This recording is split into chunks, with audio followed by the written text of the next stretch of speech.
இன்றே டவுன்லோட் செய்து உங்கள் ஃபேவரட் ஷோக்களை என்ஜாய் பண்ணுங்க. இப்போ அந்த ஜான்வி அந்த மெஹந்தியை எடுத்துட்டு போய் நல்லா கலக்கி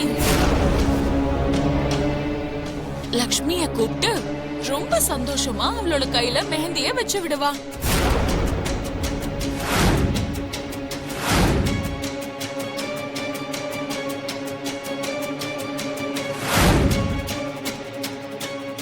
அவ மெஹந்தி வச்சு விட்ட 10 நிமிஷத்துல லக்ஷ்மி கையில முதல்ல அரிப்ப ஆரம்பிச்சு அதுக்கப்புறம் அவ 2 கையும் நல்லா எரியும். அப்புறம் எரிச்சல கொப்புல வந்துரும்.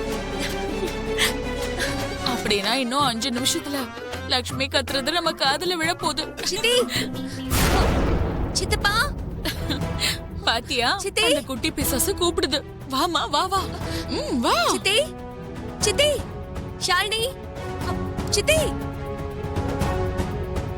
என்னம்மா ஜானவி? ஒண்ணும் இல்ல சித்தி, அக்காக்கு நான் மெஹந்தி வச்சு விட்டுருக்கேன். என்னாச்சு?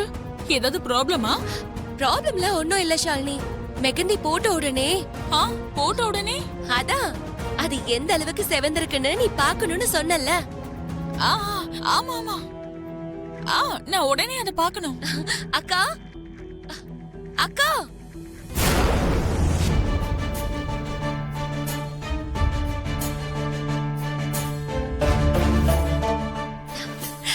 கைய காட்டுக்கா.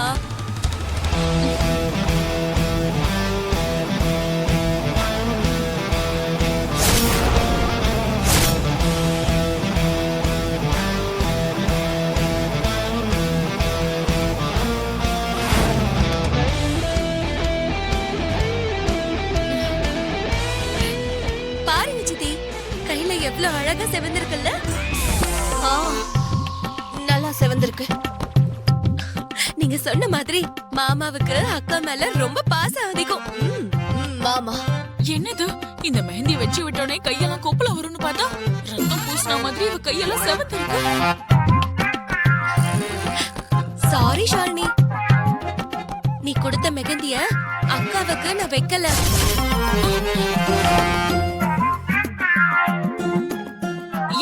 ஏன் வைக்கல? நீ கொடுத்த மெஹந்திய சாமி கிட்ட வச்சு எடுத்துட்டு வரலான்னு பார்த்தா என்னன்னு தெரியல, திடீர்னு தீபம் அது மேல பட்டு எல்லாமே எரிஞ்சு போச்சு. அது எல்லாமே கருப்பா மாறிடுச்சு. அது டூப்ளிகேட் நினைக்கிறேன் ஷாலினி. அதனாலதான் அக்காக்காக நான் வாங்கி வச்சிருந்த மெஹந்தியை தான் போட்டு விட்டேன். நீ ஏதோ தப்பா எடுத்துக்காத ஷாலினி.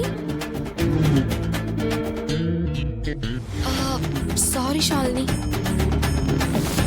நீ ரொம்ப பாசமா எனக்காக மெஹந்தி வாங்கிட்டு வந்த. ஆனா இந்த மாதிரி எல்லாம் நடக்கும்னு நீயும் எதிர்பார்த்திருக்க மாட்டல்ல.